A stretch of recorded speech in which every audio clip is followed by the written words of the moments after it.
चलो, पहला समानता का अधिकार है। अनुच्छेद कहाँ से कहाँ तक कवर होता है? 14 से 18। ठीक, सबसे पहला कौन सा? 15। रुको, 15 में पहले 5 आधार। नंबर 1 धर्म, नंबर 2 जाति, नंबर 3, नंबर 4, नंबर 5 मूल वंश। इन पांचों के आधारों पर क्या? किसका नहीं? भेदभाव का निषेध। ये 15 हो गया। 15 में क्लॉज 5, 15 क्लॉज 5 क्या है? सामाजिक एवं शैक्षणिक है ना, 2 आधार है। 15 अनुच्छेद 15 के क्लॉज 5 में 2 आधारों पर शैक्षणिक संस्थानों में प्रवेश का आरक्षण का व्यवस्था है, सीटों के आरक्षण का व्यवस्था है। वो 2 आधार क्या है? सामाजिक व शैक्षणिक। ऐसे क्वेश्चन बनता है ना, सामाजिक व शैक्षणिक। 15 क्लॉज 6 क्या है? आर्थिक पिछड़ा वो कौन? सवर्णों को शैक्षणिक संस्थानों में प्रवेश, ये है। अच्छा, ये जो 15 क्लॉज 6 है, ये किस संविधान संशोधन द्वारा जोड़ा गया? 103 संविधान संशोधन अधिनियम 2019। ठीक। अनुच्छेद 16 क्या है? लोक नियोजन में अवसर की समानता, मतलब सरकारी नौकरी। अच्छा, इसमें इसी अनुच्छेद में आरक्षण को वैधता दी गई है। कौन से में? 16 क्लास 4, 4 में दी गई ना। किसको किसको?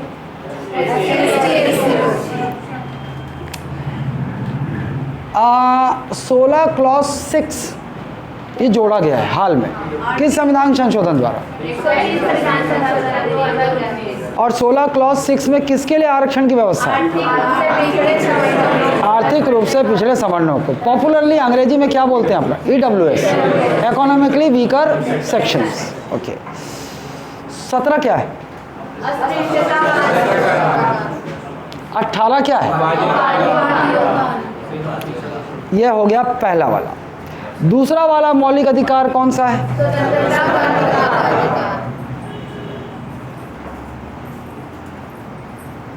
अभी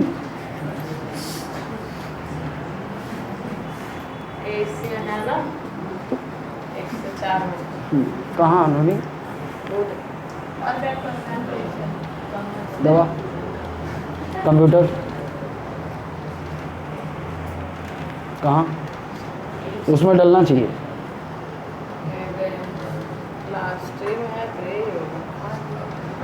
लेकिन इंग्लिश में लिखे थे।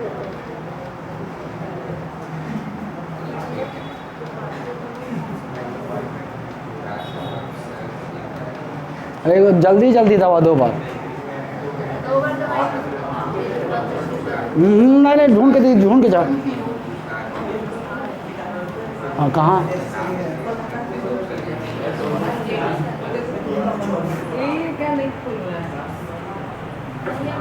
ये नहीं है भैया, ये भाग 3 खुलेगा। ये तो डाली मेरे सामने। अभी तो संविधान भाग 1 से 4 लिखा हुआ है उसमें। भाई सुन, भाग 1 से 4 इतना बड़ा स्लाइड वो लोड नहीं ले पाएगा।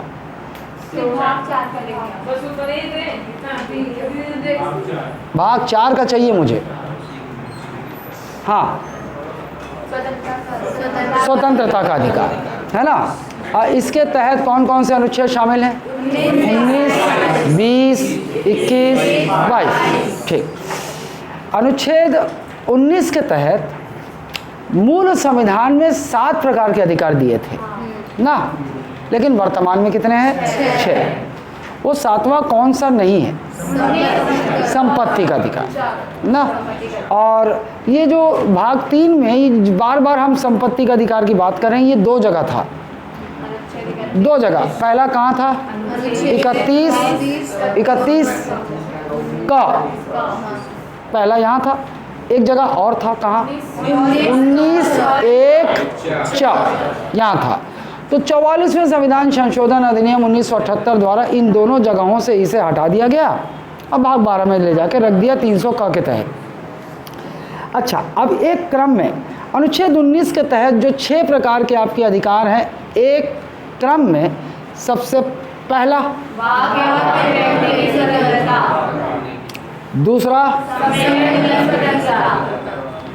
तीसरा, चौथा, पांचवा, छठा, आजीविका की स्वतंत्रता। ठीक। अनुच्छेद 19 एक का ना इसका निर्बंधन कौन से अनुच्छेद में? 19(2). पहला निर्बंधन अखंडता, दूसरा मैत्रीपूर्ण संबंध के समय। तो नोट्स किसका खुला रहे? नोट्स खुला नहीं रहना चाहिए। और मैं सबका चेहरा देख रहा हूँ किसके जबान से निकल रहा है कि नहीं निकल रहा है, और कोई एक ऐसे से बस हिलाएगा ना तभी पकड़ लूँगा। तीसरा,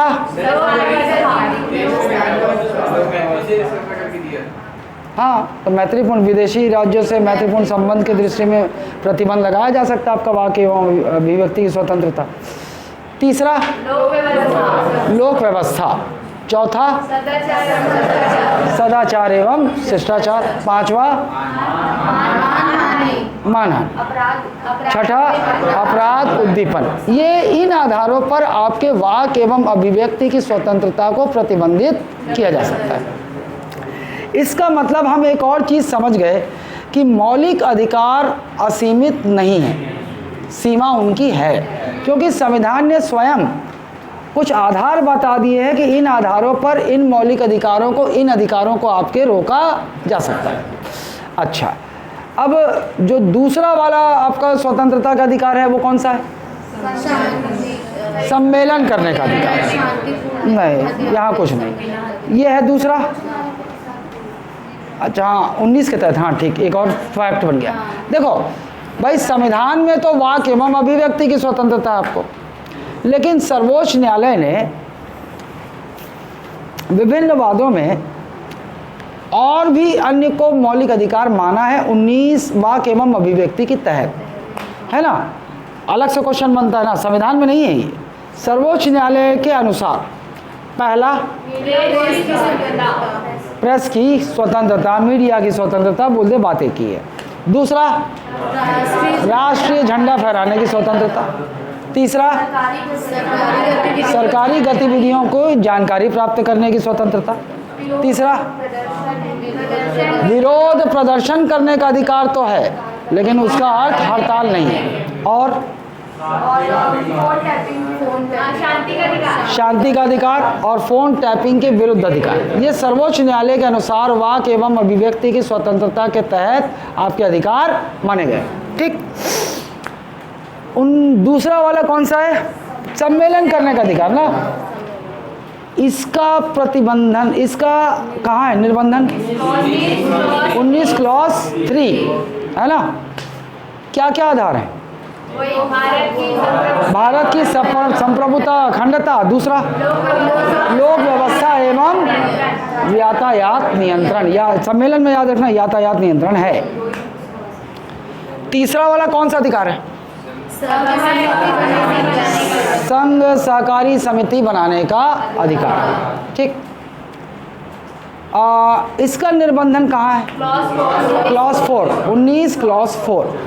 कौन कौन से निर्बंधन है? सेम है, लोक व्यवस्था एवं नैतिकता। ठीक। चौथा वाला कौन सा अधिकार है? संचरण का अधिकार। देश में आबाद संचरण का आपको अधिकार है, कहीं भी आप। अच्छा, इसका निर्बंधन कहाँ है? 5 में, 19 के 5 में। क्या क्या निर्बंधन है? साधारण जनता के हित में और जनजाति के हित में, है ना। ये दो है यहाँ पर। अगला वाला अधिकार कौन सा है? निवास का अधिकार। आपको भारत में कहीं भी निवास का अधिकार है। इसका निर्बंधन कहाँ है? सेम में, उसी में है ना। कौन कौन सा? सेम। आखिरी वाला अधिकार कौन सा? इसका प्रतिबंधन 19(6) में क्या? सामान्य जनता के हित में और बहुत सारा और लाइसेंस वगैरह। लाइसेंसिंग, सरकार जो है तकनीकी जो तकनीकी जानकारी एलिजिबिलिटी के लिए रूप में तय कर सकती है। दूसरा लाइसेंसिंग है ना, सरकार एकाधिकार भी कर सकती है। ऐसी सारी चीज़ें हैं वो वहाँ से बनेगा। ठीक, 19 हो गया। 20 क्या है? दोष सिद्धि एवं निरोध से संरक्षण। अपराधों के लिए दोष सिद्धि से संरक्षण, ये 20 है। ठीक, इसके तहत 3 तरह के कंसेप्ट आपने देखे थे। पहला क्या था? भूतलक्षी डांडिक विधियों से संरक्षण। दूसरा दोहरे दंड से संरक्षण। तीसरा स्वयं के विरुद्ध गवाही देने से संरक्षण, स्वाभिशंसन इसको कह सकते हो। ये 3 उदाहरण आप जानते हो। 21 क्या है? प्राण एवं दैहिक स्वतंत्रता। लेकिन सर्वोच्च न्यायालय ने किसी वाद में, किसी केस में अनुच्छेद 21 के तहत और मौलिक अधिकार माने हैं। कौन सा केस था? मेनका गांधी। अब सर्वोच्च न्यायालय के अनुसार अनुच्छेद 21 के तहत कुछ और अधिकार जो माने गए हैं। पहला क्या है? गरिमामय जीवन जीने का अधिकार। दूसरा गोपनीयता का अधिकार। तीसरा भोजन का अधिकार। चौथा सूचना का अधिकार। पांचवा विदेश यात्रा का अधिकार। छठा निःशुल्क शिक्षा लेने का, शिक्षा नहीं, कानूनी सहायता, हाँ, विधिक सहायता और स्वच्छ पर्यावरण। मेनका गांधी केस में सर्वोच्च न्यायालय ने अनुच्छेद 21 के तहत इन्हें अन्य मौलिक अधिकार माना। लेकिन एक और केस हुआ, फेमस केस है। कौन सा केस है? पुट्टा स्वामी। कौन? 2017 में। 2017 में सुप्रीम कोर्ट ने एक और अधिकार माना अनुच्छेद 21 के तहत। क्या? निजता का अधिकार, राइट टू प्राइवेसी। ठीक, ओके। 21 का जाहिर सी बात है बाद में जोड़ा गया, ये का 21 का खा ये बाद में जोड़ा गया। किस संविधान संशोधन अधिनियम द्वारा ये जोड़ा गया है?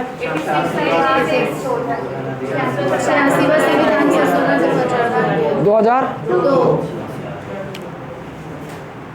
क्या जोड़ा गया? इसकी विषय वस्तु क्या है?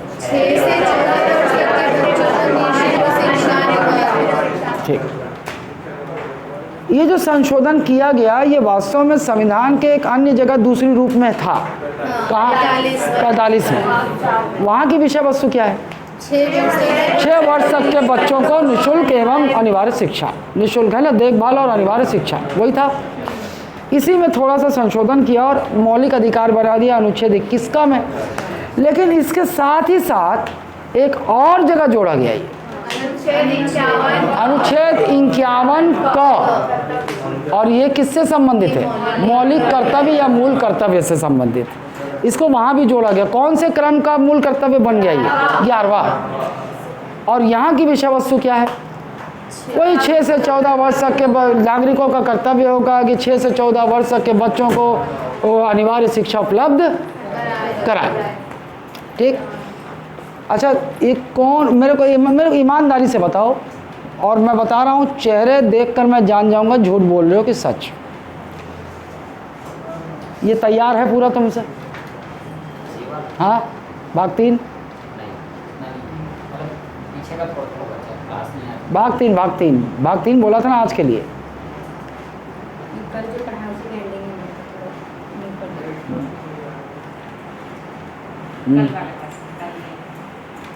कल वाला बस नहीं है। क्यों? वीडियो डाला था ना। वीडियो कितने रात को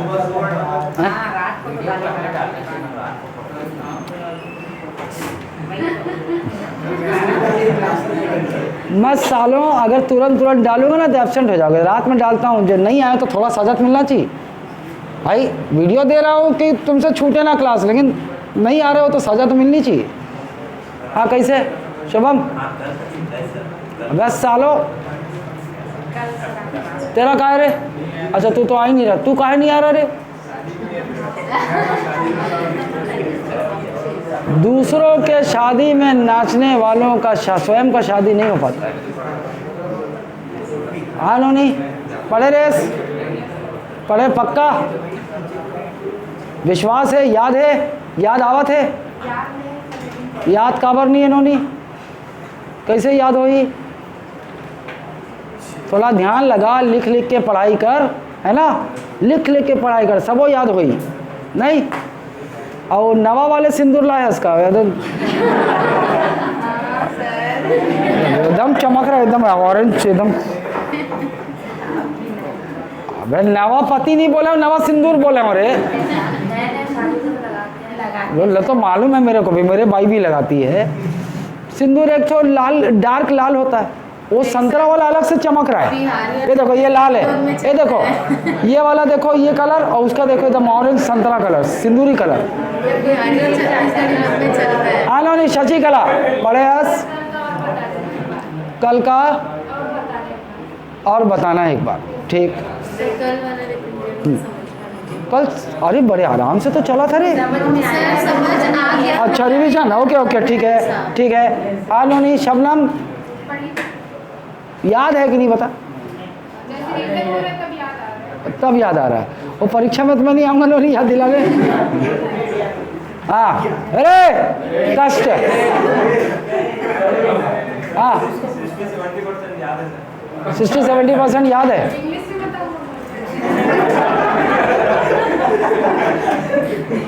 तेरे से अंग्रेजी में ही पूछूंगा साले, रुक। पढ़े हैं वर्मा जी? कल वाला नहीं किया, वो पढ़ा रहे प्रदीप? अबे आधा आधा ही रह जाओगे, जीवन भर साले आधा ही रह जाओगे। हाँ कैसे शुभम? कहूँ साले रेगुलर नहीं रहा, कहाँ रेस? हाँ भूपेंद्र, अरे यार भूपेंद्र तक कहाँ रहता है तू? अभी गायब रहा है। और रुको ए अबे बल्लभ, हाँ पढ़ा है कि नहीं? कैसे हर्ष याद है? हाँ तेरा रे नहीं पढ़ा, कौन पढ़ेगा बे? अरे सालों देखो, क्लास में बैठा हुआ हर एक छात्र, क्लास में बैठा हुआ हर एक छात्र, मैं नहीं मानता कोई कमज़ोर है कोई तेज है। सही तरीके से पढ़ाई करोगे, सिंसेरिटी ईमानदारी से रूटीन फॉलो करोगे, तुमको मैं बता रहा हूँ 4-6 महीने में बदल जाओगे। और मैं इसी पे विश्वास करता हूँ, है ना। कोई भी आया है तो मुझे लगता है देखो दो ही चीज़ हो सकती है, एक तो इनसिंसियर छात्र मेरे यहाँ टिकेगा नहीं, 3 महीने तक निकल जाएगा पक्का, क्योंकि मैं छोड़ूंगा नहीं। वो टेस्ट वेस्ट वो सब देखेगा, वो बोलेगा अरे साला हर रोज़ टोका जाता है, नहीं आता मैं, ये होता है, टेस्ट नहीं आता, बेइज्जती होती, और छोड़ चल देगा। तो मेरे यहाँ जो अगर रह गए हैं तो इसमें इसका मतलब ये होता है कि 3 महीने बाद यदि हैं तो इसका मतलब ये होता है कि वो चाहते हैं कुछ करना। लेकिन चाहने भर से अगर हो जाता तो फिर बात ही क्या थी। नहीं, मैं अमेरिका का राष्ट्रपति होता आज, तो ऐसा तो होगा नहीं। तो फिर क्या बात है, फिर हम ढिलाई हो जाती हमसे, या फिर हम बस सोचते हैं लेकिन हम कर नहीं पाते, करते नहीं, दिमाग इधर उधर दौड़ाते हैं। तो इन सब चीज़ों को ही रूटीन में लाने के लिए मैं तुम लोगों को थोड़ा स्ट्रिक्ट होता हूँ। टेस्ट में रेगुलर आओ, टेस्ट दो, तो मुझे पता रहेगा कौन पढ़ रहा है कौन नहीं पढ़ रहा है। रोज़ पढ़ो, रोज़ पढ़ो। और तहूँ बहुत छुट्टी मारा था, कब बात ये अभी? हाँ अच्छा हाँ ठीक, बोला गे रहा हूँ, ठीक। ते तोला याद है? नहीं याद है? अरे सालों तो वीडियो डाला था। हाँ एती नोनी ते काली पढ़े रेस 19 तक याद है, 19 से 1 तक याद है। ये देख रहा बड़ी चालाकी से बात को साला कि मैं आगे ना बोलूं। विरोध प्रदर्शन करने का आपको अधिकार है, लेकिन आप उसमें जो है पुतला उतला भी जला सकते हैं, ऐसा कुछ नहीं। वो रोकते हैं कि आगजनी होती ना, आग लग सकता है इधर उधर। है ना, याद है? तोला काबर नहीं याद उन्होंने नहीं पढ़े हस। चलो इधर आओ, 20 तक क्लियर है। 21 का तक हो गया। 22 क्या है? दो सिद्धि एवं निरोध से, इसके अंतर्गत 3 अधिकार प्राप्त हैं। पहला क्या है? गिरफ्तारी का कारण जानने का अधिकार। दूसरा क्या है? विधिक सलाह लेने का, वकील से परामर्श का अधिकार। तीसरा 24 घंटे के भीतर न्यायालय में प्रस्तुत करने का। 23 क्या है? अब देखो ये खत्म हो गया ना, 19 से 22 एक चरण खत्म हो गया। अब तीसरा कौन सा अधिकार? शोषण के विरुद्ध अधिकार। इसमें 2 अनुच्छेद मिलेंगे अपने को, 23, 24। 23 क्या है? मानव दुर्व्यापार वर्ण एवं बलात् श्रम पर निषेध। 24 क्या है? खतरनाक कारखानों आदि में बालकों के नियोजन पर निषेध। ठीक, अब अगला वाला कौन सा है? धार्मिक स्वतंत्रता का अधिकार। धार्मिक स्वतंत्रता के अधिकार के तहत कितने आप अनुच्छेद पढ़ोगे? 25, 26, 27, 28। 25 क्या है? अंतःकरण एवं अबाध रूप से मानने और प्रचार आचरण की स्वतंत्रता। 26 क्या है? प्रबंधन की स्वतंत्रता, धार्मिक प्रबंधन की स्वतंत्रता। अच्छा, ये सिखों को कृपाण रखने की जो छूट दी गई है, ये किस अनुच्छेद के तहत आप मानेंगे? 25C के तहत मानेंगे आप ना। अच्छा, 27 क्या है? टैक्स, करों से छुट्टी, करों के संदाय से इन धार्मिक संगठनों को करों के संदाय से मुक्ति होती है ना, छूट में। और 28वां क्या है?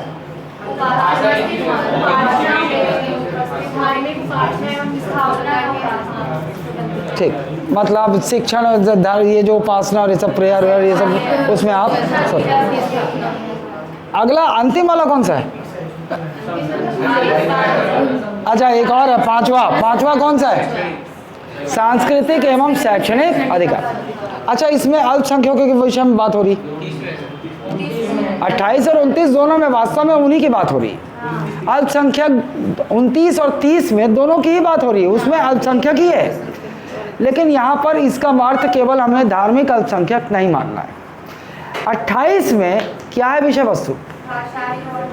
भाषा, लिपि, इनके जो अल्पसंख्यक है, मतलब कोई भाषा को बोलने वाले बहुत कम लोग हैं, किसी लिपि के जानकार बहुत कम लोग हैं, कोई विशेष संस्कृति है वो उसको बहुत कम लोग मानने वाले हैं, तो इसको अल्पसंख्यक कहा जा रहा है। इसमें धार्मिक अल्पसंख्यक भी शामिल हैं। केवल आपको धार्मिक अल्पसंख्यक नहीं मानना है कि हिंदू मुस्लिम अल्पसंख्यक की बात हो रही, ईसाई के अल्पसंख्यक की बात हो रही, बौद्ध की, जैन की, पारसी, इन केवल ये नहीं, ये भी शामिल है। लेकिन साथ ही में भाषाई आधार पर, मतलब किसी भाषा को बोलने वाले बहुत कम लोग हैं, ऐसे लोगों की भी बात हो रही। तो इनको क्या स्वतंत्रता? संरक्षण का स्वतंत्रता, सुरक्षित रख सके। 30 में क्या है? यही अल्पसंख्यक शैक्षणिक संस्थान स्थापित कर सकते हैं और उसका संचालन कर सकते हैं। 30। अंतिम वाला कौन सा है? 32 संवैधानिक उपचारों का अधिकार। ठीक, यहीं पे फंसे हुए हो, यहीं पर क्या शशिकला, यहीं पर समस्या है। अच्छा, चलो एक बार रिवाइज कर लेते हैं, फिर मैं आ जाता हूँ बोर्ड पे, कि साथ ही कर दूँ। चलो, वो मेरे दिमाग में है। देखो, तुम नोट्स तुम्हारे सामने है, कल क्लास ले चुका हूँ, आ जाओ फिर से ध्यान से सुनो। अनुच्छेद 32 है संवैधानिक उपचारों का अधिकार। अनुच्छेद 32 असल में यदि आपके मौलिक अधिकार का हनन होता है, यदि आपके मौलिक अधिकार को कोई छीनने का प्रयास करता है या छीन लेता है, तो अनुच्छेद 32 आपको एक और मौलिक अधिकार देता है कि आप सर्वोच्च न्यायालय जाकर अपने उस छीने हुए मौलिक अधिकार को प्रवर्तित करवाएं, मतलब वापस लागू करवाएं, सामान्य शब्दों में अपना मौलिक अधिकार वापस प्राप्त करें। क्लियर है ना? जहां जिसको ना समझ में आए टोक देना। अनुच्छेद 32 के तहत मौलिक अधिकार के छीने जाने की स्थिति में आप सीधे सर्वोच्च न्यायालय जा सकते हो और सर्वोच्च न्यायालय से आप अपने छीने हुए मौलिक अधिकार को प्रवर्तित करवा सकते हो, यानी कि लागू करवा सकते हो। इसका अर्थ ये हुआ कि मौलिक अधिकार वापस प्राप्त करने का भी एक मौलिक अधिकार आपके पास है। ठीक, लेकिन क्या केवल आप अनुच्छेद 32 के तहत सर्वोच्च न्यायालय ही जा सकते हो? नहीं, एक और विकल्प है आपके पास, अनुच्छेद 226। मौलिक अधिकार यदि आपका छीना जाता है तो आप 226 के तहत कहाँ जा सकते हो? उच्च न्यायालय जा सकते हो, हाई कोर्ट। ठीक, मतलब दो लोगों को आपके मौलिक अधिकार को प्रवर्तित कराने का अधिकार है। एक तो अनुच्छेद 32 के तहत सर्वोच्च न्यायालय और एक 226 के तहत उच्च न्यायालय। ठीक, अच्छा, जहाँ तक अब जब ये दोनों जो न्यायालय हैं, अगर ये पुष्टि हो जाती है कि वास्तव में आपका मौलिक अधिकार छीना गया है, तो फिर ये लोग आपके मौलिक अधिकार को प्रवर्तित कराने के लिए क्या जारी करते हैं? रिट। लेकिन ये रिट अंग्रेजी शब्द है, हिंदी शब्द क्या है? न्यायादेश। रिट जारी करते हैं ना। अच्छा, क्या सर्वोच्च न्यायालय मौलिक अधिकार के संबंध में कितने प्रकार के रिट जारी कर सकता है? 5। हाई कोर्ट मौलिक अधिकार के संबंध में कितने रिट जारी कर सकता है? 5, है ना। लेकिन क्या मैं ऐसा कह सकता हूं कि उच्च न्यायालय का न्यायादेश के संबंध में उच्च न्यायालय का क्षेत्राधिकार सर्वोच्च न्यायालय से ज़्यादा विस्तृत है? हाँ, लेकिन ऐसा कहूं क्यों? सर्वोच्च न्यायालय केवल मौलिक अधिकारों को प्रवर्तित कराने के लिए रिट जारी करता है, जबकि राज्य के उच्च न्यायालय न सिर्फ मौलिक अधिकार बल्कि विधिक अधिकार, विधिक बोले तो जो भाग 3 के अलावा अन्य अधिकार हैं उधर, हाँ, संपत्ति का अधिकार विधिक अधिकार है। अगर कोई आपके संपत्ति पर कब्जा करता है तो आपको उस संपत्ति को वापस दिलाने के लिए भी वो एक रिट न्यायादेश जारी कर सकता है। ठीक है, तो इस प्रकार हम देखते हैं कि भैया हाई कोर्ट जो है उसका न्यायादेश का क्षेत्र ज़्यादा विस्तृत है। ठीक, अच्छा, ये जो रिट है मौलिक अधिकार के संबंध में, अगर किसी व्यक्ति को बंदी बना लिया जाए, ठीक है, तो सर्वोच्च न्यायालय या हाई कोर्ट कौन सा रिट जारी करेगा? बंदी प्रत्यक्षीकरण, अंग्रेजी में ला हैबीस कॉर्पस की थे। अच्छा, ये किसके किसके विरुद्ध जारी हो सकता है? सार्वजनिक, लोक अधिकारी और निजी व्यक्ति, इन तीनों के विरुद्ध ये जारी हो सकता है। अच्छा, ये फाइल कौन कर सकता है? कोई भी। फिर क्या है, न्यायालय जांच करेगी और पुष्टि हो जाएगी कि वास्तव में किसी के मौलिक अधिकार को बंदी बनाया गया है अवैध, वैध रूप से नहीं, अवैध। अब भाई कोई क्राइम करेगा, पुलिस जो कस्टडी में लेती है वो अलग चीज़ है ना। अकारण अवैध रूप से बिना किसी विधि के विरुद्ध अगर किसी को इस तरह से गिरफ्तार बंदी बनाया गया है, अच्छा, जब ये कोर्ट जब भाई स्पष्ट हो जाएगा तभी ये रिट जारी करेगी। और जब जारी करती है तो इसका शाब्दिक अर्थ क्या? बंदी प्रत्यक्षीकरण को प्रस्तुत करो। अच्छा, ये रिट जारी हो जाएगा तो क्या आदेश होगा इसमें? 24 घंटे के भीतर उपस्थित करो, ये होगा। अच्छा, दूसरा वाला क्या पढ़े थे? परमादेश, अंग्रेजी में मैंडमस। एक ही है, सार्वजनिक बोलो या लोक बोलो, लोक भी पब्लिक है, सार्वजनिक भी। अपन पब्लिक ट्रांसपोर्ट को क्या बोलते हैं? पब्लिक ट्रांसपोर्ट मतलब सरकारी, और सरकार का कोई भी चीज़ सार्वजनिक होता है, वही है ना। सार्वजनिक अधिकारी बोल दे या लोक अधिकारी बोल दे, बात एक ही। मैंडमस, अच्छा, परमादेश। अब ये परमादेश जो है कौन किसके विरुद्ध जारी कर सकता है? है ना, लोक अधिकारी और न्यायिक अधिकारियों के विरुद्ध, के लिए जारी किया जा सकता है, क्योंकि उसके है ना। अच्छा, क्यों जारी किया जाता है? अपने अधिकार क्षेत्र से नहीं है, कर्तव्यों का पालन नहीं करते। ये अपने कर्तव्यों को पालन करने से इनकार कर देते हैं या नहीं करते हैं, तो आप सर्वोच्च न्यायालय जाओगे और पुष्टि हो जाएगी, तो वो कौन सा न्यायादेश जारी करेगा? ठीक, परम आदेश। एकदम स्पष्ट समझ में आ रहा है, परम आदेश। अच्छा, यहाँ पे जो अच्छा क्वेश्चन बनेगा वो ये है कि ये किसके विरुद्ध जारी नहीं किया जा सकता? राष्ट्रपति, राज्यपाल, उच्च न्यायालय के न्यायाधीश और निजी व्यक्ति के विरुद्ध ये जारी। अच्छा, कौन फाइल कर सकता है इसको? केवल पीड़ित व्यक्ति ना। अच्छा, पीड़ित व्यक्ति के लिए एक टर्म है, इस्तेमाल किया जाता है, क्या है? Locus standi. लोकस स्टैंडी, है ना। कभी लटके झटके पूछ दिया तो। अच्छा, फिर तीसरा वाला हमारा क्या था? प्रतिषेध, प्रोहिबिशन। ये कौन किसको जारी करता है? वरिष्ठ न्यायालय अधीनस्थ न्यायालय को जारी करता है। मतलब आप सुप्रीम कोर्ट, हाई कोर्ट को, हाई कोर्ट अपने से नीचे वाले न्यायालय को जारी करते हैं। क्या मकसद है? जाने से रोकने के लिए, है ना। कोई अपने न्याय क्षेत्र से बाहर यदि जा रहा है तो उसको रोकने के लिए जारी किया जाता है। ठीक है। कौन फाइल कर सकता है? ठीक। चौथा, उत्प्रेषण, है ना। सेम है लगभग, थोड़ा सा डिफरेंस है। हाँ, विधायिका एवं कार्यपालिका।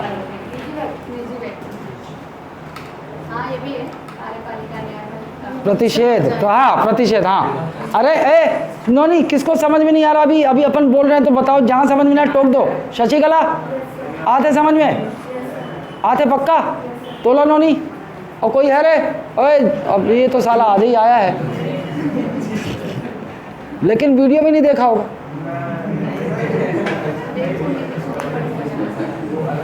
कभी कभार सनम के फोटो से नज़र हटाकर वीडियो में भी डाल लिया करो। सनम जानता है किसको बोलते हैं? सनम है।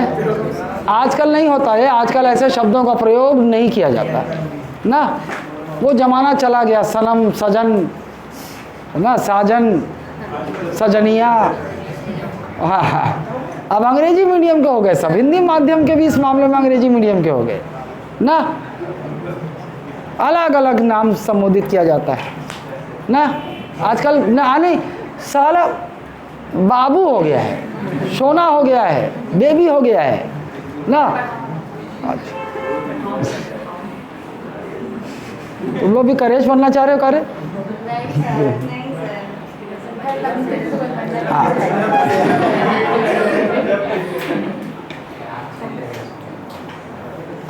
अब ये बात, उत्प्रेषण।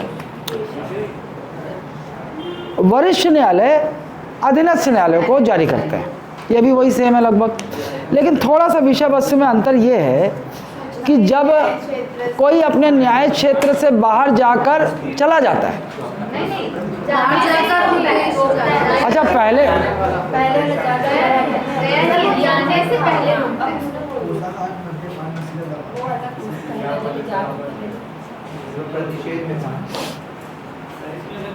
हाँ, प्रतिषेध में जा चुका है तो ये जारी होता है। और केस, मान लो वो केस उसके न्याय क्षेत्र में नहीं, तो उसे वापस अपने पास बुलाने के लिए नहीं, वो तो उत्प्रेषण में है सर। उत्प्रेषण में वापस मंगवाते हैं अपने वो को ना, मतलब जो भी फाइल वगैरह है। अच्छा, हाँ, ठीक।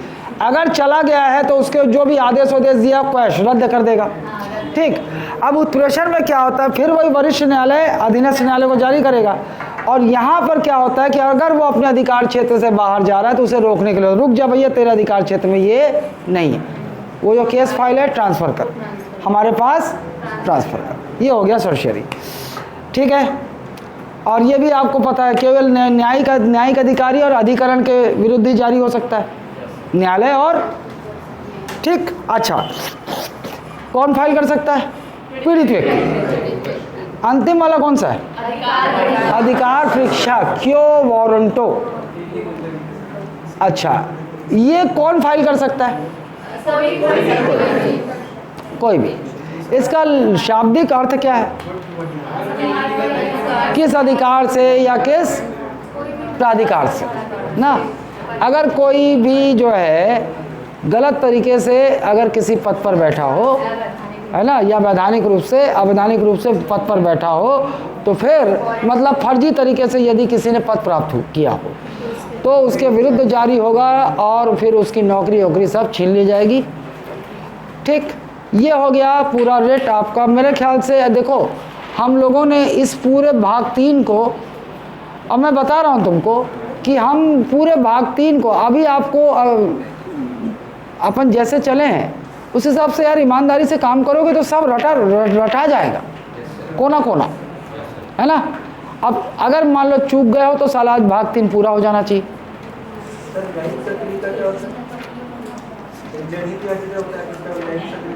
न्यायिक सक्रियता, चलो एक टर्म तुम लोग पढ़े हो, हालांकि मैं तुमको बोला था कि अपन जब सुप्रीम कोर्ट में पहुंचेंगे तो बताऊंगा, लेकिन फिर भी हाँ देखो,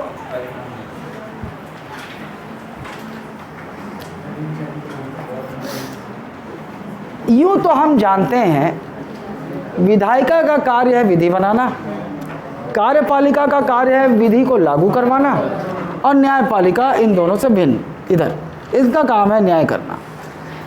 एक दूसरे के में हस्तक्षेप सैद्धांतिक रूप से किसी को नहीं करना है, उनका काम है न्याय करने का, इनका काम है लागू करवाने का, और इसका काम है विधि बनाने का।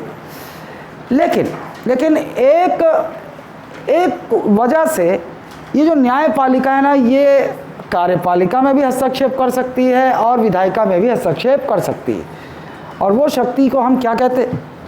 न्यायिक समीक्षा या न्यायिक पुनरावलोकन कहते हैं। और ये इसलिए ये शक्ति न्यायपालिका के पास है, इन्होंने जो है उसका जब विश्लेषण किया तो ये शक्ति अपने पास उनके पास है, ऐसा बताया उन्होंने। अनुच्छेद 13 और 226 के तहत मिलाकर पढ़ने से वो ये शक्ति निकालते हैं। न्यायिक समीक्षा के तहत ये शक्ति होनी भी चाहिए न्यायपालिका के पास कि ये लोग मनमानी ना कर सकें। विधायिका अगर कोई विधि बना रही है, यदि वो संविधान का उल्लंघन कर रहा है तो न्यायालय इस न्यायिक समीक्षा के तहत उस विधि की जांच कर सकती है और असंवैधानिक पाए जाने पर उस विधि को रद्द करके शून्य घोषित कर सकती है। कार्यपालिका ने उन विधियों को लागू करने के लिए कोई ऐसा आदेश जारी किया है जो संविधान के विरुद्ध हो, तो इसको भी असंवैधानिक करार देकर शून्य घोषित कर सकती है न्यायपालिका। वो भी न्यायपालिका में केवल 2 ही कर सकते हैं, कौन कौन? सर्वोच्च न्यायालय और उच्च न्यायालय। ठीक, अभी बीते दिनों में कुछ समय में, ये हाल पिछले 10-15 सालों की ही बात है कि न्यायालय जो है अधिक सक्रिय हो गया है। अधिक, जैसा कि उसमें लग रहा है आपको शब्द से ही, न्यायिक सक्रियता। अब न्यायिक सक्रियता का एक उदाहरण बताता हूँ। सवेरे सवेरे हमारे समारू मरकाम सुप्रीम कोर्ट के जज बैठे हैं, न्यूज़पेपर पढ़त, तो पता चली कि संसद ने फलाना विधेयक पारित किया। ये विधायिका अपना कार्य कर रही, वो विधेयक पास कर रही है ना, और वो राष्ट्रपति जो है कल इसे राष्ट्रपति इसे हस्ताक्षर कर देंगे, कल कर देंगे, उसमें लिखा हुआ है। पढ़ा उसको, तो इसको पढ़ते हुए जो है दिमाग क्लिक किया कि ये तो संविधान के विरुद्ध है यार, है ना, विरुद्ध जा रहा है ये। तो न्यायालय जो है खुद स्वयं सक्रिय हो जाता है, वो खुद जाएगा और एक पिटीशन फाइल कर देगा खुद ही अपने से, जिसको हम लोग एक शब्द आप सुनेंगे, सियो मोटो। हाय रे मेरी मोटो वो वाला नहीं है, यह है सुओ मोटो। स्वयं किसी ने केस फाइल नहीं किया, लेकिन सुप्रीम कोर्ट ने स्वयं उस केस को फाइल कर लिया, अब उस पर सुनवाई करेगा और निर्णय देगा। तो इस तरह से हम देख रहे हैं कि न्यायालय जो है अति सक्रिय हो गया है, स्वयं सक्रिय होगा। पहले क्या होता था कि जब कोई केस फाइल होगा तब वो मामले देखे जाएंगे, लेकिन अब जुडिशरी जो है समय समय पर खुद ही केस फाइल कर लेती है और अति सक्रिय हो गई। और कई बार देखना कि आप ऐसे बहुत बार सुझाव दे देती है कि भैया संसद को इस विषय में सोचना चाहिए, विधि बनाना चाहिए, या कोई केस चल रहा है तो उसमें जो है एक डायरेक्शन इशू कर देती है, ऐसा होना चाहिए, या निश्चित तौर पर जो है विभिन्न सामाजिक मुद्दों पर जो है डायरेक्शन इशू कर देती है, सब बोल देती है। तो ये सब देख रहे हैं आप, तो अति नहीं मतलब न्यायालय जो है अति ज़्यादा से ज़्यादा सक्रिय नज़र नहीं आ रहा है। यही है न्यायिक सक्रियता, है ना, जुडिशियल एक्टिविज्म। सर, न्यायपालिका में राजनीतिक हस्तक्षेप कैसे होगा? राजनीतिक हस्तक्षेप सैद्धांतिक रूप से तो नहीं होता है, लेकिन सब रूप से होता है। तुमको क्या लगता है? ये संविधान में हम पढ़ते हैं कि भैया न्यायपालिका स्वतंत्र है, लेकिन वास्तव में ये साले नेता अंगूठा छाप जो सरकार बन जाते हैं ये, और वो ऐसा नहीं है कोई दमदार व्यक्ति भी तो हो, तो व्यक्ति भी दमदार नहीं है, साले भ्रष्ट आचरण के वो स्वयं है। तो ये जो नेता जो है अपने हिसाब से अपने उस इस्तेमाल करते हैं। देखो अमित शाह को शक्ल से देखने से गुंडा लगता है, नहीं लगता? नहीं लगता है। तुम कभी कभी ध्यान से सुनना उसके हाव भाव, धमकी भरे लहजे में बात करने से बिल्कुल नहीं चुकता हो। हमेशा बोलते हैं, हमेशा बड़ा गोधरा कांड में वो अभियुक्त था, लेकिन जब भाजपा की सरकार आई तो फिर सब क्लीन चिट हो गया, है ना। दुनिया जानती है उसका सोनिया गांधी का जो दामाद है वो किस तरह कैसे फ्रॉड करके 400 करोड़ 500 करोड़ बना डाला। दुनिया जानती है। हेराल्ड मामला केस, हेराल्ड वो घोटाले का, ये चलता रहेगा। तुम कुछ बेवकूफ़ बनाते हैं, कांग्रेस और बीजेपी मिलकर दोनों बेवकूफ़ बनाते हैं। सब में कुछ ना कुछ सांठगांठ होती है। देख अगर इस मामले में मेरे कुछ हुआ तो वाला मामला मैं तेरा खोल दूंगा। सब साले मिल बांट के जनता को चूतिया बनाते हैं, पीछे खाते हैं। तुमको क्या लगता है यहाँ कका और रमन सिंह में राइवलरी होगी ना? अरे देख भाई 15 साल से खाथस, ये वाला पोल खोल दूँ बहुत, तो चेंज करे समय आ गया, महुला खान दे आगे। नान घोटाला जानते हो?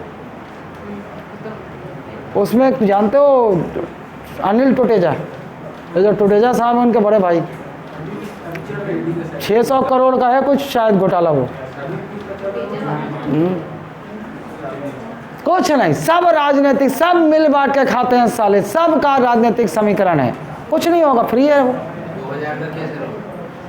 ब्लैक मनी को वाइट करने का साधन बहुत तरह से लोग बना रहे हैं। मैं बता रहा हूँ चलन चल निकला है, हवाला का पैसा, ब्लैक मनी का पैसा, एक कोचिंग खोलकर उसको वाइट किया जा रहा है, एक तरीका है ये। आजकल जो बड़े बड़े कॉर्पोरेट कोचिंग तुमको दिख रहे हैं ना, बड़े बड़े खूब तामझाम करते हैं, खूब प्रचार करते हैं, महीने में सोशल मीडिया में लाखों प्रचार, इनके पास बहुत पैसा है, ये उस ब्लैक मनी को कोचिंग दिखाकर उसको वाइट कर रहे हैं। इंदिरा गांधी से रिलेटेड एक क्वेश्चन पूछना था। हाँ, जैसे इंदिरा गांधी जो है वो तो पंडित की बेटी है, पंडित जवाहरलाल नेहरू की बेटी है, ठीक है, लेकिन उसने तो मुस्लिम से शादी की थी, लेकिन फिर भी अपना सरनेम गांधी के लिए, लेकिन मुस्लिम तो गांधी बनते हैं।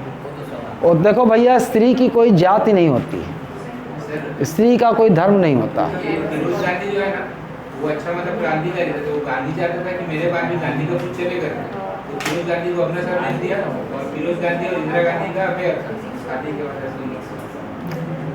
ये तुमको बताया गया है, वो जानकारी दे रहा है ना, मैं जानकारी देता हूँ क्या हुआ होगा। सुनो, फिरोज गांधी के बाबू जो है सब्जी मंडी के बड़े ओरीस ना, तो ट्रक भर इनके बंगले में आता था सब्जी लेके, तो साथ में कभी कभी फिरोज गांधी को ले आते थे।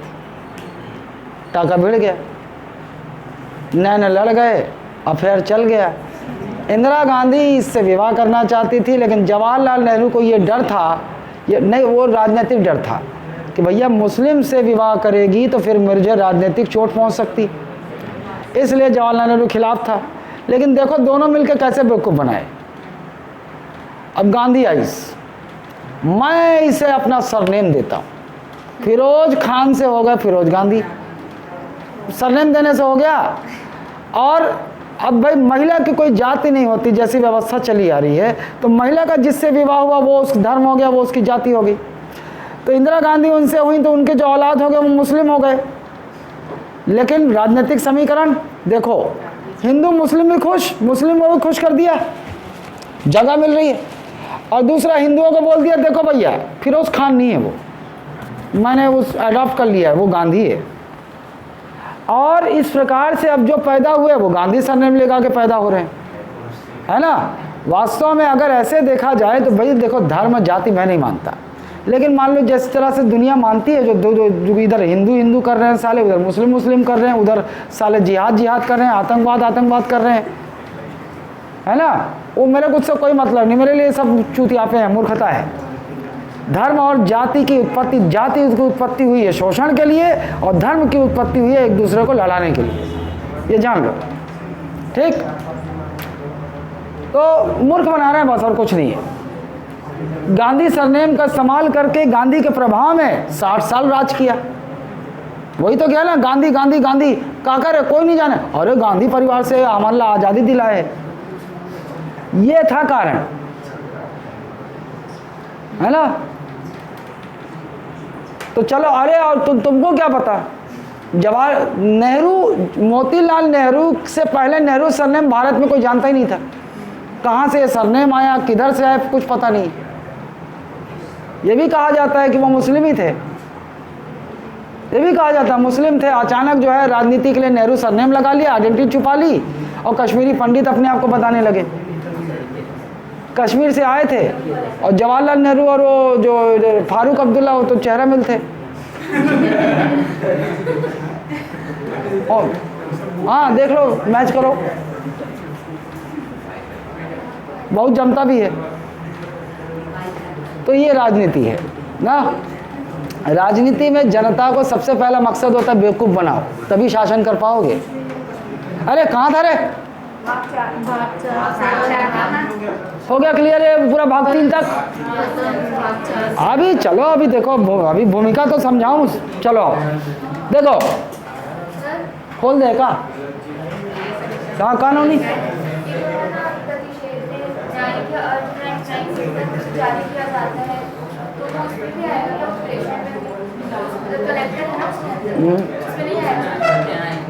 नहीं आएगा। चलो इधर आओ, भाग 4 शीर्षक है राज्य के नीति निदेशक तत्व। सबसे पहले हमको ना भाग 3 और भाग 4 का अंतर जानना होगा, जो कि मैं शायद पहले भी बहुत बार बोल चुका हूँ। भाग 3 क्या है, राज्य के विरुद्ध प्राप्त अधिकार है आपके, मतलब राज्य आपको छीन नहीं सकते, उसे सुनिश्चित करना होगा कि आपके मौलिक अधिकार आपको प्राप्त हों। लेकिन जो भाग 4 है, भाग 4 संविधान ने वास्तव में भाग 4 में कुछ दिशा निर्देश दिए हैं, गाइडलाइंस। किसके लिए दिए हैं, राज्यों के लिए। राज्य बोले तो सब शामिल है ना, केंद्र सरकार, राज्य सरकार। राज्य की परिभाषा आप जानते हो, है ना, राज्य की परिभाषा जानते से नहीं शशिकला, केंद्र सरकार, राज्य सरकार, पंचायत, ये सब शामिल है ना। तो राज्यों को एक सुझाव के रूप में गाइडलाइन दिए हुए हैं। भाग 3 तो सरकार पर दबाव डालती है कि मौलिक अधिकार आपको, जनता को सुनिश्चित करवाना है ना, राज्य पर। लेकिन संविधान ने भाग 4 को जो है ना, राज्य के लिए वैकल्पिक व्यवस्था कर रखी है कि राज्य चाहे तो, संविधान ने भाग 4 के प्रावधानों को बाध्यकारी नहीं बनाया राज्यों पर।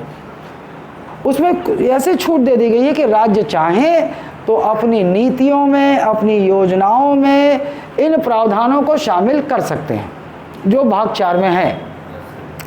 उद्देश्य क्या है, ये दिशा निर्देश देने का, निर्देशकों को भाग 4 के माध्यम से देने का उद्देश्य क्या है, ताकि अगर राज्य कल्याणकारी राज्य की स्थापना करना चाहते हैं, मतलब जनता, अपने राज्य के जनता का कल्याण करना चाहते हैं, तो उनको ये सब चीज़ें अपनी योजनाओं और नीतियों में डालनी चाहिए जो भाग 4 में है। लेकिन संविधान ने बाध्यता तय नहीं की है कि राज्यों को भाग 3 की तरह भाग 4 को भी सुनिश्चित करना होगा। यहाँ तक क्लियर है? किसी को शंका, कुछ लघु शंका, दीर्घ शंका? अरे छोटी सी शंका या बड़ी शंका नहीं है? अच्छा, अब देखो ये एक तो एक अंतर हो गया, एक अंतर आप जान गए। दूसरा, भाग 3 में जो अधिकार हैं वो न्यायोचित हैं। न्यायोचित है मतलब इसका अर्थ क्या हुआ? न्यायालय के लिए उचित है, न्याय के लिए उचित है, मतलब आप न्यायालय जा सकते हो और न्यायालय इस पे निर्णय दे सकता है। भाग 3 के प्रावधान न्यायालय द्वारा प्रवर्तित किए जा सकते हैं, अर्थ न्यायालय आपको लागू करवा सकता है, आपके मौलिक अधिकार छीने हुए मौलिक अधिकार को वापस लागू करवा सकता है। लेकिन वहीं पर इन दोनों को इधर लेके चलते हैं भाग 4 में। क्या भाग 4 के प्रावधान न्यायोचित हैं? नहीं, गैर न्यायोचित है ना, क्योंकि आप भाई अगर संविधान ने बाध्यकारी किया ही नहीं है, राज्यों के विवेक पर छोड़ा है, तो अगर राज्य इनका पालन नहीं करती है तो आप न्यायालय भी नहीं जा सकते, वो न्यायालय यही कहेगी। ठीक, क्या न्यायालय द्वारा प्रवर्तनीय है? नहीं है, सामान्य तौर पर नहीं। लेकिन क्या भाग 4 के किसी प्रावधान को बाध्यकारी बनाया जा सकता है? हाँ, बनाया जा सकता है। क्या न्यायोचित बनाया जा सकता है? हाँ, न्यायोचित बनाया जा सकता है। क्या भाग 4 का कोई प्रावधान न्यायालय द्वारा प्रवर्तनीय हो सकता है? बिल्कुल हो सकता है, लेकिन एक कंडीशन है। कैसे होगा? यदि संसद, अच्छा कोई राज्य विधानमंडल विधि नहीं बना सकता, बता दे रहा हूँ, है ना। यदि संसद भाग 4 के किसी विषय पर कोई विधि बना दे, विधि बनाकर लागू करवा दे, अगर विधि बन गई मतलब भाग 4 के उस प्रावधान को राज्य को मानना होगा, बाध्यकारी हो जाएगा ना। इसका एक उदाहरण जो है हम आगे देखेंगे भी, जैसे अनुच्छेद 39 में सामान्य कार्य के लिए समान वेतन प्रावधान है कि राज्य को ऐसी व्यवस्था करनी चाहिए कि समान कार्य के लिए पुल्लिंग हो स्त्रीलिंग हो समान वेतन देना चाहिए, ऐसा प्रावधान भाग 4 में। लेकिन लोग इसका दुरुपयोग करते थे, महिलाओं को सेम कार्य के लिए कम वेतन देते थे। तो ये मामला सामने उठा और जो भी इस मामले को लेकर सुप्रीम कोर्ट गया होगा उसने आधार किसको बनाया? क्या आधार बनाया?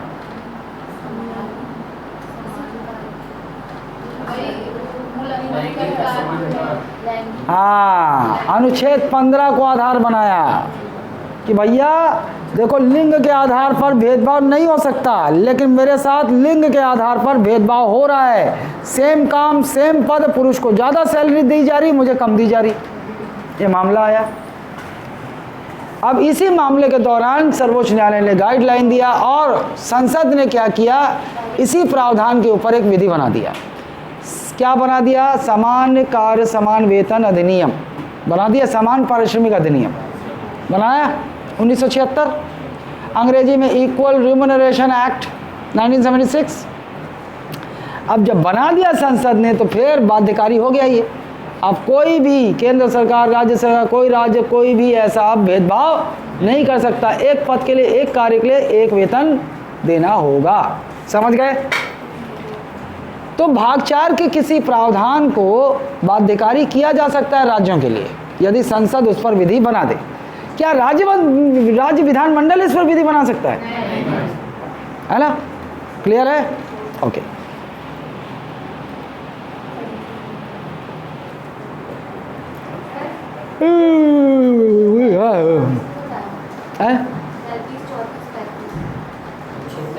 अच्छा ओके, कल एक काम करना, कल अपन ना वहीं से शुरू करेंगे और वहाँ भाग 4, क्योंकि रिवीजन हो गया साला, मैं बार बार हर रोज़ नहीं पूछूंगा, हर रोज़ पूछूंगा समय खाएगा। भाग 4 ख़त्म होगा ना, तो ख़त्म हो जाए तो तैयार रहना, भाग 4 ख़त्म हो जाए तो, है ना। और कल रात में ना पूरा वो मालवीय नगर वाले हटाए, तो रात में 12-1 बजे तक टेबल चेयर कूलर वे सब वहाँ से चढ़ाए। हाँ, अरे कचरा कर दिए सब। 300-400 रुपये, वो ऐसे तो स्टूडेंट आते हैं 300-400 महीना पे चलाने लगते हैं बैच, नहीं चल सकती बैच। उनको तो भैया किसी तरह टाइम पास करना है, उनको तो टाइम पास करना है ना, ऐसे नहीं आ रहे तो कुछ नहीं, कुछ तो दे दे। कोचिंग चल नहीं सकती आपस में। फैकल्टी को क्या देते हैं? 3000। वो फैकल्टी जो खुद ही अभी तक पैंट पतलून पहनना सीख रहा है, तो ऐसा तो मैं कर नहीं सकता। तो इसलिए वहाँ पर कचरा हो गया है।